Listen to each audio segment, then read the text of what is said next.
Conor McGregor may have revealed his return date to the UFC in an argument with Logan Paul and Jake Paul at Donald Trump's inauguration, okay? There was quite a bit of MMA figures and important personalities at the Trump inauguration on Monday. There was a little tidbit of information there that might suggest that Conor McGregor is going to actually return to the UFC this year. We're going to get into it. We're going to talk about this inauguration and potentially Conor's comeback, okay? So stick around to hear my thoughts. I'm Wyatt, and this is Fight Society.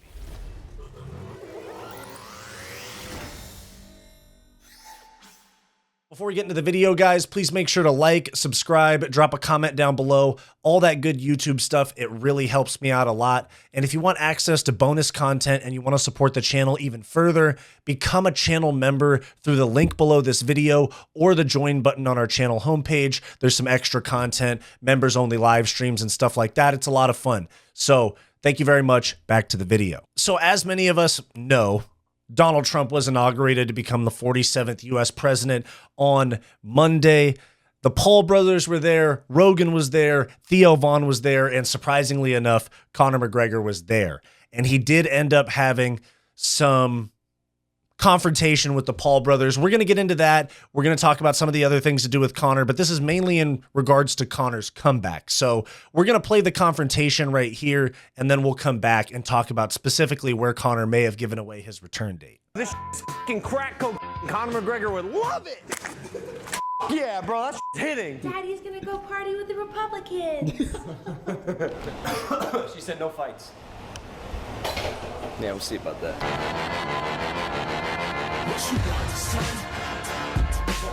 It's all sweet here, it's all sweet here, yeah. You kept your mouth shut, you did.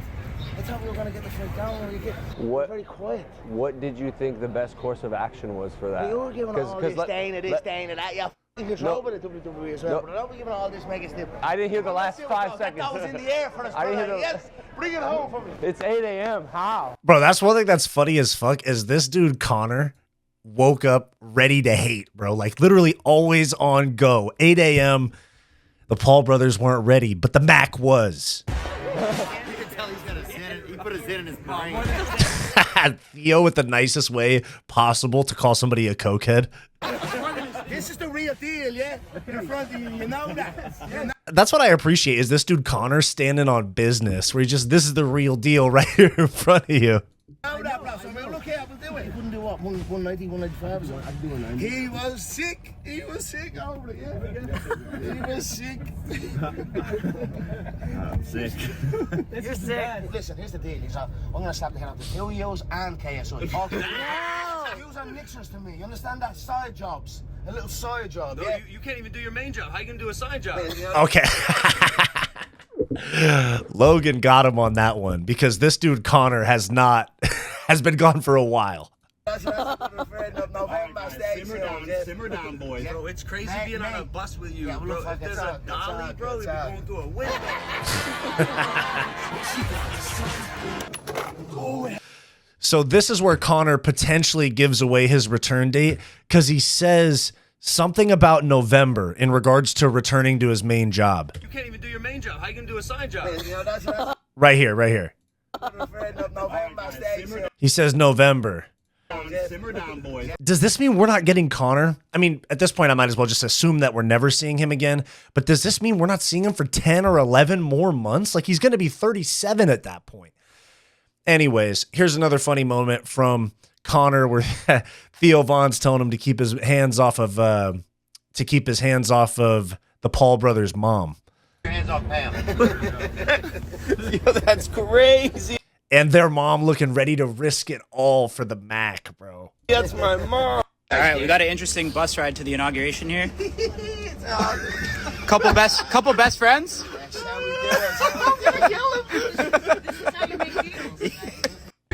This dude Conor's funny as fuck. But anyways, here's him reenacting his iconic Rolex video with Jon Jones on that same night. The number 2 rolling around. It's a Brad Bentley today. With the number 1. Yeah, give it all right there. We 1.5. Free the land. My man. give you a mean drop on the ground. You flash the rollie? Hey, You flash that rollie? yeah, you know. The number 2 rollie around? We got some Rolexes. What you mean number 2? What? There was a ton of UFC related people. So here's Trump with Rogan and Dana White. Let's get to the actual fight business side of this. Conor talking about November is absolutely insane. I'd rather just not hear anything about it until it's like, here's the date, here's the opponent, official announcement from Dana White. I'd much rather that than hearing Conor throw dates out, because Conor talked about December of 22, December of 23, and then he was booked for June of 24, talked about December 24, talked about February 1st. It's just always something. So like, guys, like I've said, I'm pretty ready to let this Conor ship sail, but it still piques my interest, evidently, because I'm still making videos about it. So personally, I'm leaning towards never fighting again, or at least Conor, I'm sorry, not me, but Conor never fighting again. And also, it's just so far out. If you're thinking about November, that means they're just stalling him. Like Dana said, yeah, well, maybe we'll put you on Madison Square Garden at the end of the year. But to me, that tells me that they don't actually know shit about when Conor's going to come back. And neither does Conor. He just keeps throwing these dates out there and the people jump. I make videos about it, all this stuff, obviously, because it generates quite a bit of attention. But 11 months, 10 months, we can't even talk about an opponent. The only thing I can say is if it's November and Conor's going to fight, he'll headline the Madison Square Garden pay-per-view in November. But against who, what weight class, all that stuff we can kind of let go, because he's probably never going to fight again. But it's fun to talk about. And one thing I will say is this dude Conor is definitely skiing the slopes early in the day. He was on one. And also, just wanted to say, not to be the guy that's like, oh, look at him. But I will say, this dude Conor's face looks real puffy. He doesn't look like he's doing anything close to MMA training right now. He looks like he's having a good ass time, and that's fine. If I was Conor at this point, I would have rode off into the sunset and said, yeah, I'm not getting punched in the head anymore. I make more money to chill. I make more money to show up at press events and all this different stuff. And at this point, you can tell Conor's heart is in the fight game because he's involved with BKFC. He's always mentioning things about a return. But maybe there's just bigger things like the UFC's TV deal and stuff that are holding him back from fighting. But I just don't really see him wanting to fight. His heart's still in the fight game. We could see him becoming like based Dana. I mean, Dana's pretty based, but cokehead based Dana for BKFC, something like that, like evil Dana. He loves fighting. He loves combat sports. I don't think he wants to do it himself anymore. I think he just likes the idea. And also because his personal identity is tied to him being a fighter, that he's never going to let it go all the way. I mean, for me, I remember, because I was an athlete my whole life too. I played baseball most of my life, like through college. And then afterwards, I remember, not that this video is about me, but after I stopped playing baseball, I had an identity crisis. I was like, oh my God, I was this baseball player for my whole life. I'm 23. I've been playing baseball for 20 years.